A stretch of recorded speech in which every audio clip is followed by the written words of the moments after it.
Hey, what's poppin'? This your boy Jay the Comedian. Happy Friday. I hope everybody's doing well. I'm doing really good. Very, very good. And today, I want to talk to you about how hard it is to be a Jehovah Witness. It's extremely difficult, okay? To maintain, it's basically having to fight against your family, everybody who's not a Jehovah Witness, your very body, and even your own thoughts. It's a battle against everything. And it's pretty much impossible to not go crazy. You know what I'm saying? When you're battling yourself and everything else, yeah, how can you win that battle? You can't win a battle against yourself. You know what I'm saying? Yourself knows all your weaknesses and whatnot. Myself know all my secret moves.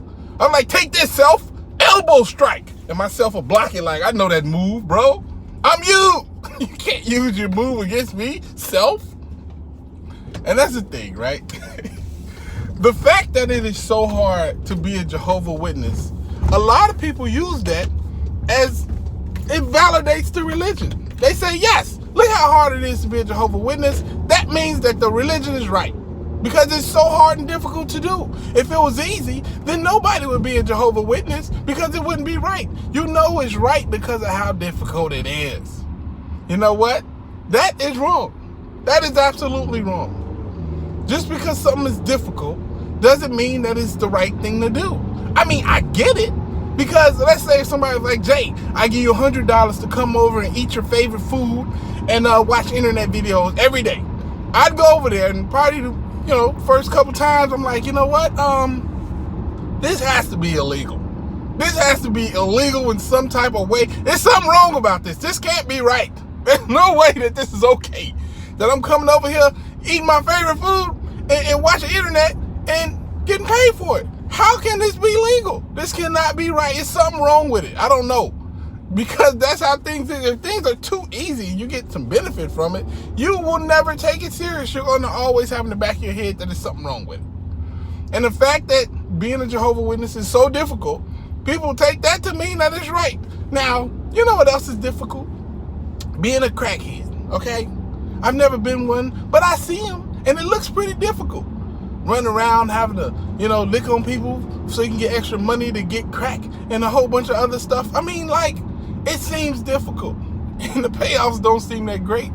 But would you say being a crackhead is good because it's so difficult?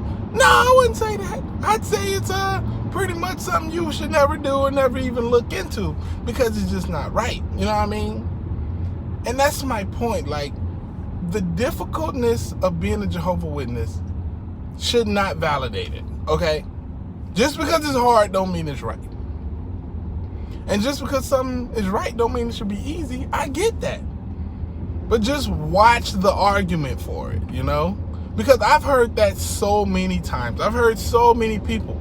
Oh, there's 8 million Jehovah Witnesses. You think they just out here going out of field service, giving up their time and energy and doing all this stuff for the organization, making all the sacrifices that they're making so they can get into the new system? You think they all doing that just because they ain't got nothing better to do, or because this ain't the right thing?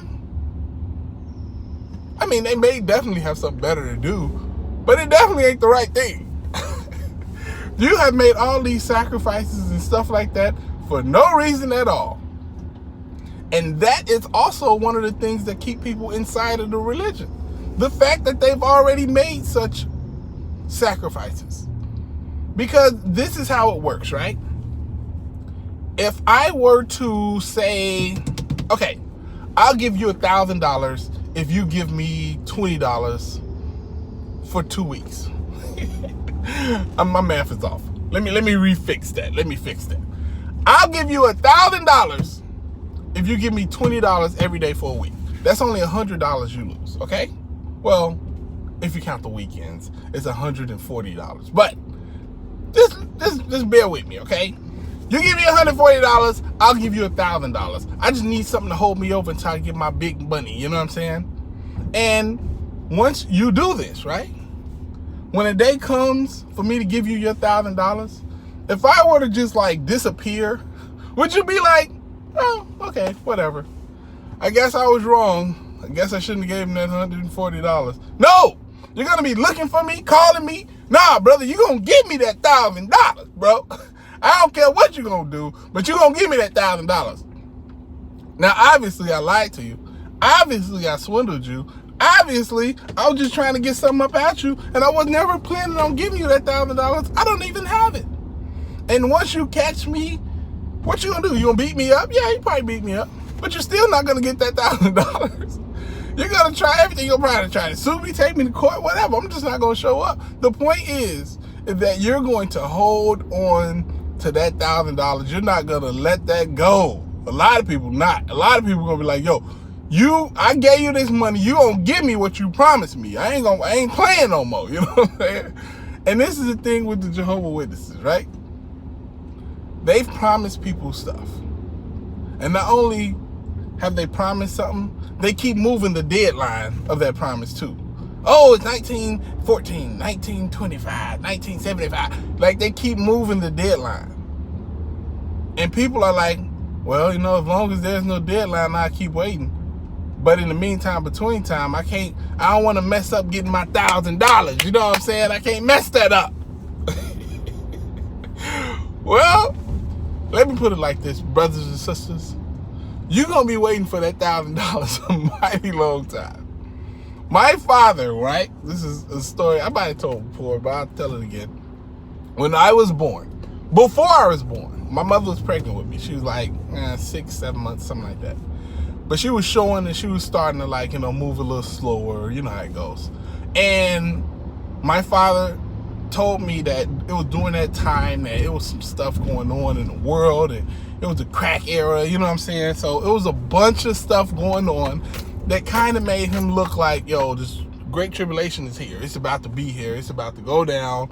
And I'm going to have to, make sure that my pregnant wife is okay and make sure that the family's okay. And I know she can't move as good as I would probably need her to in case we got to run from the police or something like that. You know what I'm saying? So he was worried about that. I'm 36 years old. Let that sink in. For 36 years, right?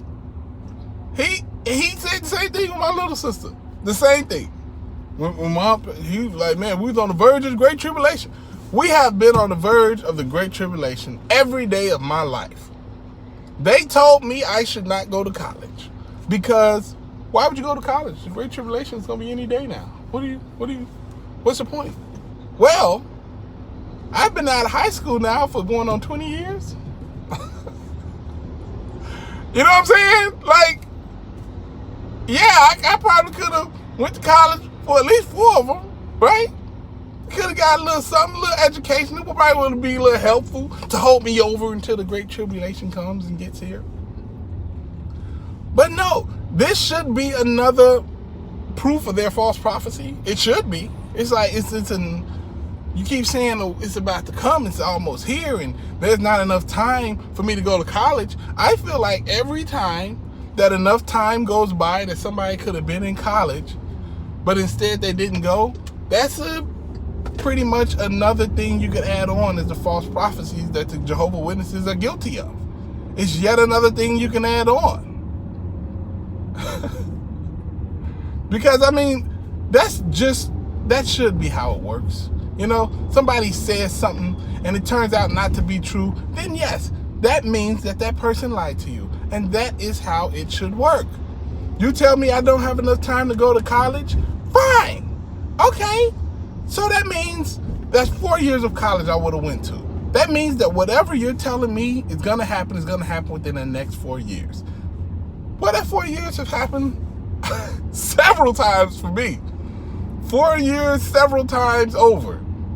I had more than enough time to go to college and do anything else, start a career, start a business, a profitable business to help myself and my family. I've had time to do all of these things. And still, no end. So yes, being a Jehovah's Witness is very difficult. You're even asked to believe things that you question.